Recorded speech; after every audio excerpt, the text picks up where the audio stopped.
Ya, saat ini kami sedang dalam pelaksanaan pemeriksaan. Jadi karena kemarin liburan ya, Lebaran, jadi nanti minggu depan tuh kami sudah mulai pemeriksaan laporan keuangan. Gitu. Jadi nanti tadi seperti disampaikan, nanti produk memberikan opini atas kewajaran penyajian suatu laporan keuangan.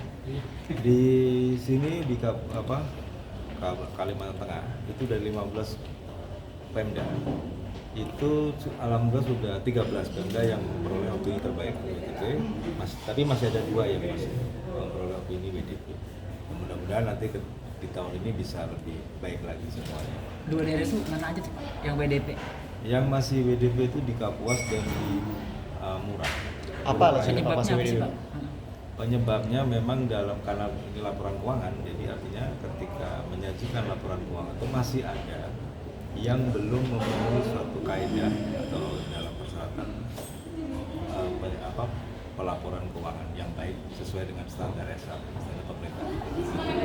Apakah ada kebocoran anggaran atau seperti apa tuh Pak yang untuk 2 daerah ini? Jadi kalau permasalahan kepatuhan ya, sebetulnya kepatuhan ada pasti ada, tapi itu juga kepatuhannya itu berdampak pada penyajian laporan. Jadi disitulah yang menyebabkan opininya belum bisa memperoleh yang terbaik. Kepatuhannya ada, tapi itu dan kepatuhan itu berdampak. Jadi itu. Ada penekanannya Pak ke Pemda tadi supaya tadi patuh dalam pelaporan keuangan dan menghindari lah kira-kira yang potensi markup dan lain-lain tadi. Nah, jadi begini, di setiap pengelolaan keuangan pemerintah daerah ini sebetulnya semuanya sudah ada namanya sistem pengendalian internal. Nah, di sistem pengendalian internal itu yang kami uji. Nah, di sistem itu dari 2 tadi ya, yang dua Pemda tadi memang masih ditemukan beberapa hal permasalahan. Artinya kok SP-nya belum efektif, sistem pengendalian belum efektif. Nah, ketika sistem pengendalian belum efektif, itu berdampak ke dalam sistem pelaporannya juga. Tadi karena tadi termasuk kayak terjadi adanya ketidakpatuhan yang menyebabkan ketika menyusun laporan keuangan itu menjadi tidak bisa memenuhi syarat karena masalah-masalah ketidakpatuhannya belum selesai. Tapi kita berharap di tahun ini mereka sudah bisa selesai dan bisa memperoleh. Mudah-mudahan ya. Tapi kita masih dalam proses, jadi belum bisa ini. Hanya kami berharap BPK selalu mendorong, seperti tadi sampaikan Pak anggota kami, untuk supaya pemerintah daerah lebih bisa transparan dan akuntabel sesuai dengan standar pelaporan. Ada sanksi nggak sih kalau misalkan tidak Sanksinya apa transparan? 2 daerah ini?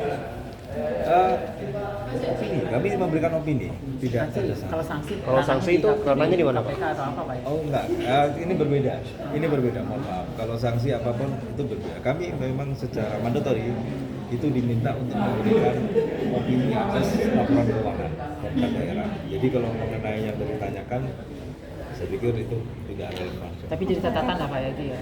Jadi catatan untuk daerahnya gitu ya Pak? Untuk perbaikan. Catatan perbaikan. Pasti ada. Pasti kami sampaikan rekomendasi, kita sebutnya rekomendasi yang berisi informasi untuk meningkatkan tata kelola pelaporan maupun tata kelola pemenuhan kepatuhan pengelolaan keuangan. Oke, cukup ya. Iya, makasih banyak Pak. Terima kasih Pak. Mungkin ada nomor yang bisa dikomunikasikan atau Saya